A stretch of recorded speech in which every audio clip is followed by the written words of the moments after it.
Hello, my podcast people, and thank you for joining me for yet another episode of my favorite online business podcast. If you are listening in, watching on the day that drops, it is Monday, September 8th, and today we are talking about launching your first high-ticket offer. But first, some quick life and business updates. You can't see this if you're listening, but if you're watching, you see that I'm kind of not looking at the camera. I'm looking at the thing next to it. I'm looking at the lighting because I'm recording this a little bit different time. One of the coolest things, I think, about just living where we live is obviously the position of how the sun changes because of how the earth is. And so the sun coming into the office changes throughout the year. And so certain amounts of sun per, each day. So I'm back recording in the middle of the day, but then the camera and the lighting and things like that. So I'm just kind of checking it as I go. And I think it'll do. But reason 11 billion that I say no video podcasts until you are 100 audio episodes only in. So life updates, biz updates, and then main topic. Life updates is that it's summer. Speaking of the light changing and everything, it is summer. I shouldn't be sharing this little secret, but the best time to visit Southern California is August through October. It's hot. The beach is amazing. The sun is out. This is the weather that people think about when they think about California. The nights are still cool, though, so if you do come, bring a jacket. Don't say that I didn't tell you. Speaking of hot, went to a tiki party yesterday. So yesterday from the day that I recorded this, so that's August 31st. It was at Kevin's. He's a guy that we know from volleyball. He is 70. Legit, he is 70. He's fucking amazing. Love him. He lives in Silver Lake. And it was hot as fuck. It was in the 90s. As soon as you go east of the 405, it's too hot. You're basically in Arizona. But Lex set up a party bus just because it's all the way in Silver Lake. So a bunch of us, he always plays here in the South Bay. So we went to him. He was hosting at his house. But it made sense since we all live here, take a bus instead of a bunch of Ubers. And so it's 14 of us and a dog. There was a dog on the bus. It wasn't Moose, but there was a dog. And it was great. Really, really great. Tomorrow, I will head up to Lake Tahoe to hike. Every time I record an episode and I'm speaking about events, it always comes up. And it's been, a zillion. I've had this podcast since 2018 and it still is a bit of a mindfuck, but in a cool way that I'm I'm recording this in the past, but talking about the future, but talking about the big past because the things already happened before. But there's something happening tomorrow that by the time this episode drops, I will have already come back. So if you follow me on Instagram, you probably would have seen it. But I'm heading up to Tahoe to hike with Carla. She's a woman to play volleyball with. I will let y'all know how it goes. Not my favorite pastime, but I do like saying yes to my friends when they're like, hey, let's do something, especially because she never asked for anything. So going hiking. Biz update, the big update. Doors open next week. That is September 15th for folks on the waitlist for round 17 of my Instagram Intensive. This is the last and final round. For those of you who don't know, the Instagram Intensive is my 6-week online group coaching program that teaches health and fitness pros exactly how to use Instagram for online business. I have run it since 2019. That's why I can say that so quickly about what it is. And this will be the 17th round. And we're shutting it down after this.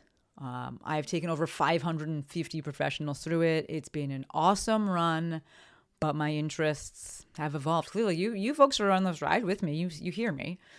So we're running it back one last time, and I hope you will join. If something you've been thinking about,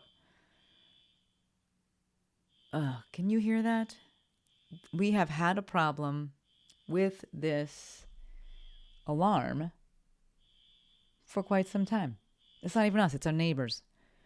Let me pause this. All right, we are back. Hopefully the alarm doesn't come back. But like I was saying before I was so rudely interrupted, final round, the last hoorah for the Instagram Intensive. Running it back one more time. My interests have evolved. And so I was like, you know what? I do want to do it one last time and not just have round 16 have been the end and there was never an announcement around it. So doing it, and I would love to have you. If you've been thinking about it, dragging your feet, if you know that you're the only way I'm going to do something is if I'm forced to show up, fucking show up, sign up, and then show up, right? And you will get it done. It is 6 weeks. You'll knock it out. You'll never need another Instagram coach ever again after that. The little deets around it, each call, 2 hours. They are on Tuesdays at 4 p.m. Pacific. I will stay on to the last question is answered, but typically it's around 2 hours. We start September 30th and it ends November 4th. The investment, the price, the cost, the money's $497 if you're on the wait list, $597 if you're not. Okay? Save monies. Get on the interest list. Save the monies. The link to join the wait list is in the show notes, and that page, it also has all of the details on it, what you're going to learn, how we learn it, the order, all of the things. Literally all the fucking things. The FAQ section, extensive. So check it out. Thank you, Courtney. Thank you, Joe. Again, doors open to the waitlist next Monday, September 15th, and they will close on September 19th. I gave 1 calendar week for people to purchase if they're on the interest list. The last day to join the waitlist is this Friday, the 12th. Or is it the 12th? Yes, it is the 12th. So make some moves. Okay, so that's a good shift, good segue. Talking about monies. Good shift into today's main topic, which is launching your first high ticket offer. So like I just said, for the intensive, non-waitlist folks, for the public, the cost is $597, right? $600. At one point in time, that was a very high ticket offer for me. And depending on where you're at in your business, what you offer, right, that may be a high ticket for you. It is all relative. And I want to talk about how you launch that first high ticket offer, right? It is worth noting that when I first launched the intensive back in 2019, it's been 6 years, it's wild. It was $297, $297. And I struggled with that price because I was like, oh, it might be too high, but I consulted with some people and I was like, okay, no, I feel good about it, but I'm a little nervous about it, right? I wasn't like, oh my God, it's too high. No one's going to pay it. I don't think it's worth that. I was just like, I'm feeling a little bit nervous about this, which is that I want you to hold on to that, put that in the back of your mind, but that feeling of being nervous because it's going to come back at the end of the episode, right? I was just starting out with this offer and I didn't know what I could deliver. I didn't know what outcome I could deliver. I didn't know what I could, promise I could deliver on because I hadn't run it yet. I didn't know how quote unquote good the offer was. And when I say good, I will measure that based on results, right? What the people learn, what they were able to accomplish, that it was within their own control. I didn't have any of that. I didn't have any data. Right? 16 rounds later, 550 people in it, 6 years later, I do know how fucking good this program is. And I price it accordingly. Right? What's to stop me from charging $1,000 or $2,000 or $10,000? Largely my own integrity and my other offers, namely my 1-to-1 hourly rate. Right? When it comes to pricing something, and I've said this over and over and over again, when it comes to pricing something, we set the price, the customer determines the value. In the online business space, what you use to set those prices, right?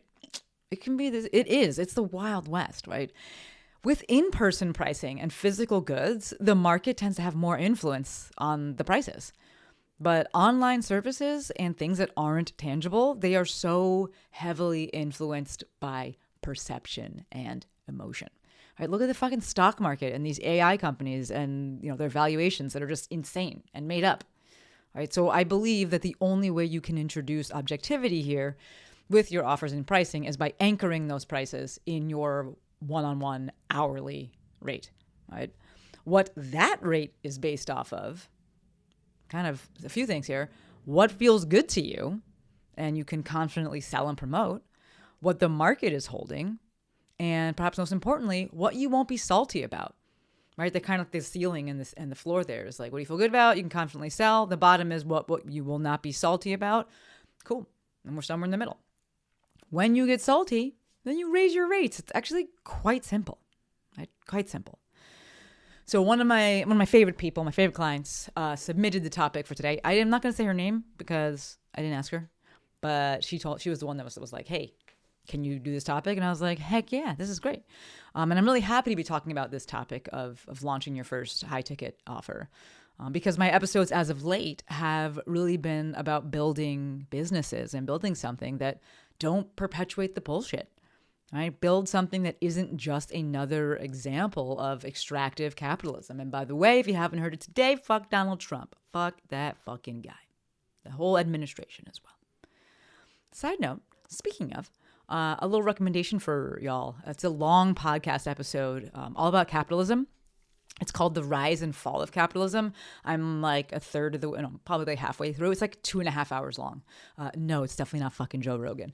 But it's really good so far. It's called Diabolical Lies. It is hosted by Katie Gatti Tassin. I always get her name. I can't like say it for some reason. But she's Money with Katie. Right. So if you follow me on Instagram, I've talked to her before, or maybe you follow her on Instagram, amazing. But it's hosted by Katie from Money with Katie and Caro Claire Burke. We will link that in the show notes. Thank you. I almost said Katie. That's not right. Thank you, Courtney, and thank you, Joe. But in the episode, they speak about the reality that one of the reasons that we start our own businesses, right, and we become our own bosses is to own the means of productions. Right? That's how you can look to accumulate wealth. And in this case, my favorite people to work with, right, are people with small businesses, people that are solopreneurs, right? People that have a really lean team. Right? I don't want to go down the rabbit hole here, but when we talk about owning the means of production, if you have a small team, because you're working yourself, you are owning yourself. And that's what I really like about it. It's not like you have this big, huge business and then you're like making rich off the backs of other people's labor. It's you doing the thing yourself. So that's my favorite. Like, do I think it can be done ethically with a team? Absolutely, but that's not my zone of genius. It's not my preference. I'd rather work with people that are solopreneurs. Maybe they have a super small team. Like I have a super small team. I got Joe, I got Courtney, I got Sandy doing I got my not accounting, my what is it called every month? Bookkeeping. Lex does like a handful of things, like very small team. All right, but I don't want to go down the rabbit hole. Maybe another episode. But suffice to say. If we're thinking about not perpetuating the bullshit, right? We're thinking about building businesses that don't perpetuate the bullshit, pricing your shit fairly and honestly and doing shit yourself is a great start. So I know that fairly is such a subjective word, but like trust your gut and listen to your gut. Does it feel good? Do you feel good? Does it feel bad? Are you salty? Right? Also of note, like the market will let you know if it's too expensive. And yes, again, the consumer determines the value. So if they value it, like then yes, they'll say that it's not too expensive. But part of valuing this thing, right, is that believing that they can get the outcome, caring about that outcome, wanting that outcome, needing that outcome, believing that you can help them, liking you, trusting you. All these factors go into them valuing it, right? But like the market will let you know when you go to launch this thing. And some of what they're telling you when the market's letting you know could be like, not right now, right? I need you to get more reps. They're saying, get more reps, get better, get more confidence, get more results, get better results. And then that price can go up or people will see the value in that price because the proficiency and the perception around it on service, right, has gone up. Right? But when it comes to pricing things, to me, and I talk about this all the time, objectivity is introduced by anchoring it to your one-on-one hourly rate. Right? That hourly rate meaning if I wanted to sit with you for 1 hour, just you and me, how much would that cost? Or if you're going to do whatever service, if you're like, I'm a trainer, cool. If you're going to train me for an hour, just one-on-one, how much would that cost? From there, when we are pricing an offer, you think about how much access they have to you one-on-one, and then you start doing some math. Right? If it's a leveraged offer, meaning one to many, then you can't just, pull your hourly rate and multiply by the hours, but it can give you a starting point. Right? I really do believe that when it comes to pricing things, there's a lot of basic, clear-cut math. Right? I think that in the online space, there's a lot of fucking bullshit, right? And people just making up the price of things and the value of things and being like, it's a 20-minute video that's valued at $19 million. And it's just like, what? That's fucking crazy. Right? But I also see on the other side of the spectrum, I see more of this side in my audience. Right? We have folks that are like, it's 1 penny. And I'm like, that's too low. Right? That is not going to work. You're going to make no money. And that's not sustainable so that you can keep helping other people. Unless you're independently wealthy, then go by all means. Right? Right? So if that's you and you're like, I just want to price it at 1 penny, DM me. Text me 310-737-2345. We'll chat. I'm never going to be the coach that's like, just charge $1 million. But I will be the coach that's like, 1 penny is too cheap. Unless you're like, hey, I'm doing this thing for free. You're like, fine. But when you're like, I'm going to put a price point on it and it's 1 penny, then we have to talk about that. Right? So the big demystifying points here, right? The crux of this episode, and I know that, I mean, if you're new to me, then perhaps you are coming into this being like, oh, I'm going to get like this step-by-step strategy for how to launch this. If you've been in my audience, then you know that I'm just I'm a 30,000 foot, teacher, educator, and so I look the bigger picture and like what are the patterns, what are the things that break the pattern, what are the things that diverge from the pattern. I like to highlight those things. So to me, the big demystifying points as it relates to selling your first high ticket offer is, number one, selling a very high ticket offer is, in my opinion, easier than selling low ticket, right? Because it's a smaller audience that you're going to, and people either want it or they don't. It is all, to that end, is all about expectation management, and you going in understanding that fewer fish are going to hit that line, right? Fewer fish are going to bite that line. So just be grateful for every single one that does. The second big demystifying point here is simply give yourself time in your business to really believe in your offers, and it will feel good for you to sell this offer and no different than selling anything else that you already have been selling. I don't really want to throw a number out. Like, I'm going to take you through some steps here, but I don't really want to throw a number out for an offer because it really depends. Like I said before, like, where are you at in your business? What do you do? What's the market holding? And also, the number really doesn't matter, because what I'm going to say about selling and the steps here is how I sell everything, right? I do sell a $10,000 offer this way, and I also sell my Instagram intensive this way. But for the sake of giving your brain something to settle on so that you can focus on other things, and that's not the rest of what I'm saying, let's call it $1,000 offer. But feel free to make it whatever number makes sense for you. If you're like, I already sold that, that's nothing. Okay, cool. Then make it a different fucking number. But let's say $1,000, right? So the steps here. First, you're going to come up with the offer based on what is needed by your people and what you want to offer. And when I say come up with the offer, I'm largely talking about like, what's the outcome of this thing? What's the promise of this thing? Right? And this, again, is where that time piece comes in, meaning you've been in the industry, you've been helping your people. What's missing in the industry? What's missing in your product suite? What's missing with how you help people? Oftentimes, as we're looking at this higher ticket offer, it's going to be a longer program of some sort with more hand-holding, more direct contact and communication, and likely a smaller number of people. Right? For me, that was legacy first, and then the Lectromind. Right? Legacy is my long-term business coaching for intermediate online business owners. It wasn't just, when we were thinking about making it, it wasn't just like boss babe vibes, and it was actually introducing strategy and predictability that was missing in the market. And I will say, I definitely had a leg up here because I did this with Jill, who had been launching high-ticket things, so I could borrow her confidence in this. Right? But like I said earlier, that when I launched the intensive, there was nervousness of like, people are going to buy this? Is it too much? Right? And you are going to feel that. Right? You are going to feel that. Inevitably, you're going to feel that. I definitely had a leg up, like I said, because I got Jill. I could borrow her confidence. But the first thing we came up with was what's missing in our product suite, what's missing in the industry, and what do we want to offer there. The next time I did that was with Lectromind. It was way easier. Right? It's long-term business coaching for brick and mortar business owners who want to move into the online space, right? We deliver them the tech side, both the tech side and the strategy side. And we're not just telling them to build a fucking course, right? Please don't do that. Please don't do that. Lex and I looked at the market. We looked at the people we've been working with, the people that are coming to us. And it was like, this thing doesn't exist. Do we want to build it? Can we build it? Yes. Do we want to build it? And then it takes us to the next step. What are the deliverables? So the first step is come up with the offer, right? Solve that problem. Second thing is, think of the deliverables needed in order to get that outcome that you want. First part there is, how long is it going to take? If you're like, hey, I want this outcome for people. Okay, is that doable in 6 months, 7 months, 10 months, a year? How long do they need? From there, how many touch points are needed? Do you need to meet weekly? Do you need to meet monthly? Does it need to be Voxer access? I don't know what your thing is that you're like doing, but these are things to think about. How much accountability is needed?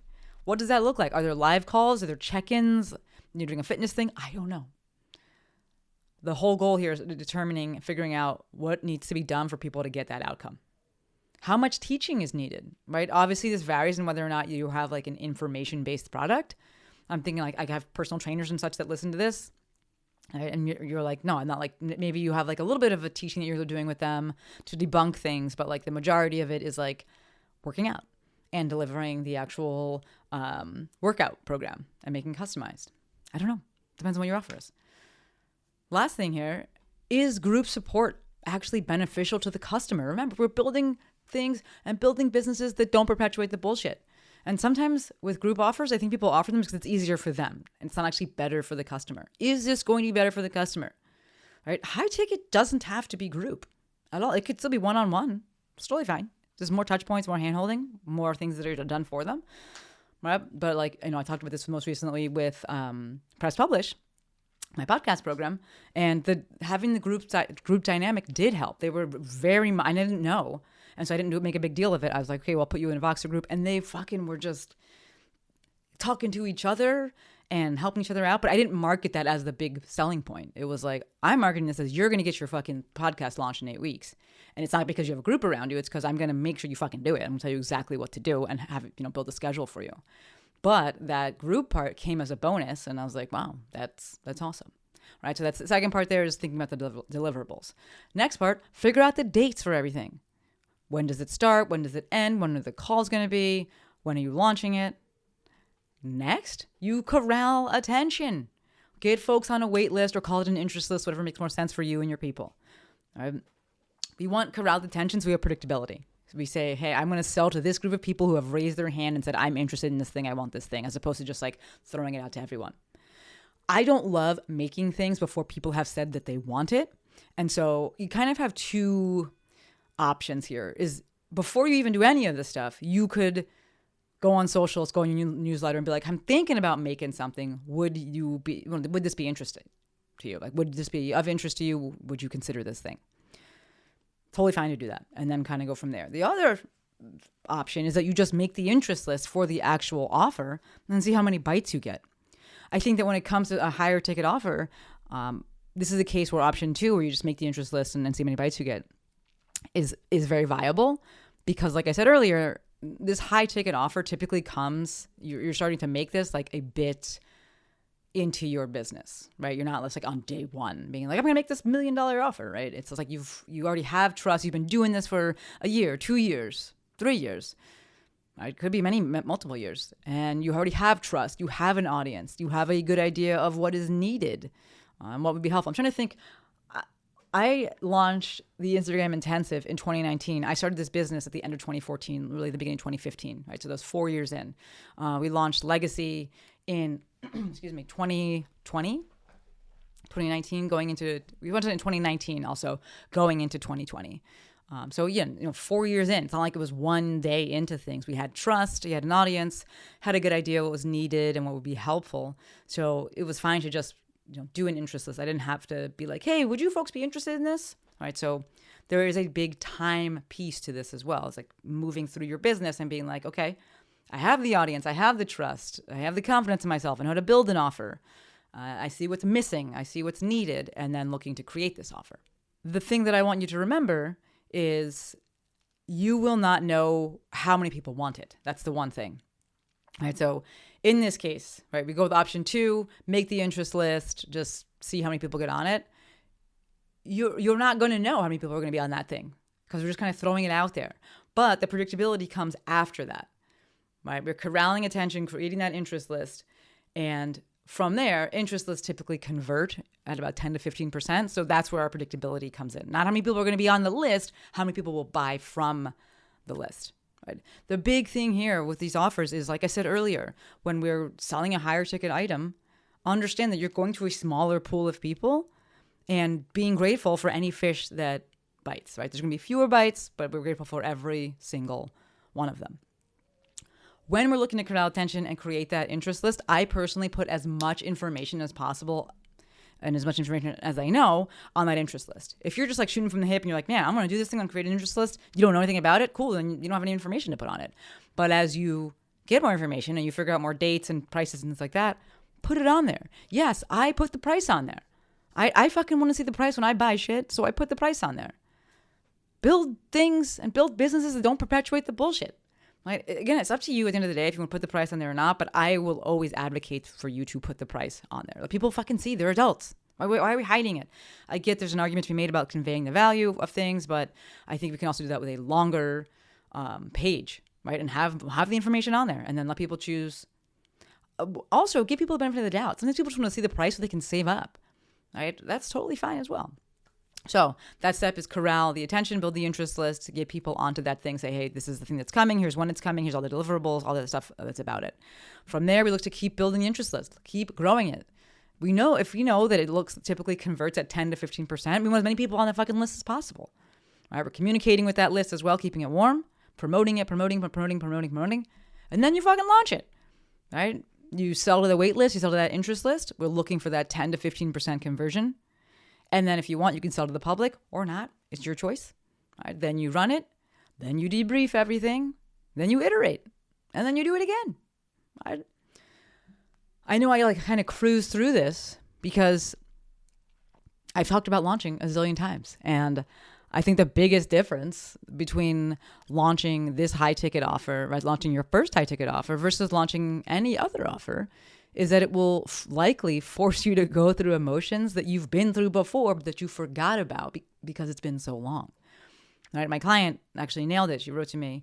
She said, anyway, I went from being a little intimidated to offer this current program to I need to be all in if I'm going to do this, to I'm all in and will attract the right person, to even if I get one person, they are going to get the best program I've ever created.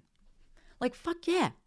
Right, that last part shows tremendous maturity, and I'd love for folks to feel that way and get to that, as soon as possible within their business career, within their career, life, their business, because online business got people fucked up, right? Like the people just out here thinking that unless it's a 19-figure launch, it's a failure, and you're just like, what? One person is dope. I know you have bills to pay, and this is why I talk about corralling attention, so you have some predictability and a rough idea about projected revenue. But the recap of this, the highlight, the thing that I really want to just drive home when it comes to selling your first high ticket offers. The two parts here, right? Selling a high ticket offer isn't some radically different process than selling anything else, right? In my opinion, selling a high ticket offer is easier than selling a low ticket offer because yours is a smaller audience and they want it or they don't, right? It is all about expectation management. Go in understanding that fewer fish will bite. But the ones that do, we're grateful for every single one. The bigger point, I think the more important point, and the point that makes it the easiest, right? Really most greatly contributes to the ease. I'll say that is giving yourself time in your business to really believe in your offers, right? To really believe in your ability. And your ability to get results for people. And then it will feel good for you to sell this. You will have some emotions around it, but it will feel good. The underlying emotions, that it will feel good to sell this offer. And it will start to feel no different than anything else you have sold in the past, right? You will go through emotions that you have had in the past. Absolutely. And then you'll sell it. And then this new thing that was scary and gave you some feelings inside will become another old thing, just like another other stuff that you already have in your product suite. Just another product in the product suite. Okay? I'm looking at the time. I'm listening out. There's no more of the alarm, so I'm like, let's cut this out before that thing comes back. Do not forget, folks, doors close this Friday, last day to get on the wait list for the final round of it, the Instagram intensive, and then the actual. That's confusing what I just said. I said the doors. The wait list closes this Friday to get it. Wow. The wait list for the final round of my Instagram intensive. That closes this Friday. That'll be September 12th. The doors for registration, they open next Monday. That's September 15th, and they will close on September 19th. So you have 1 week to buy at that discounted rate. Okay? All of that will be in the link in the show notes. Thank you, Courtney. Thank you, Joe. Hopefully this episode was helpful. I do like talking about this stuff, and in the context of building businesses that don't perpetuate the bullshit. I definitely had some thoughts around when everything started to snowball and just get worse and worse and worse with fuck Trump. I was just like, am I contributing to the bullshit with this online business stuff? And do I want to keep speaking about it, or what do I want to do? And the questions that I get from you guys and the discussions make me want to keep doing it. And I see the utility. I feel the value in it. So thank you for your questions. Thank you for your support. Thank you for reaching out. It is still, exciting to me and feels good to me to talk about business in this way, because while it's something I said in the past and even before all of, the fuck Trump, it's something that's super necessary and needed right now. So happy to answer the questions, happy to receive the questions, and let's continue building businesses that don't perpetuate the bullshit. All right. As always, endlessly appreciative for every single one of you. Until next time, friends, Maestro out.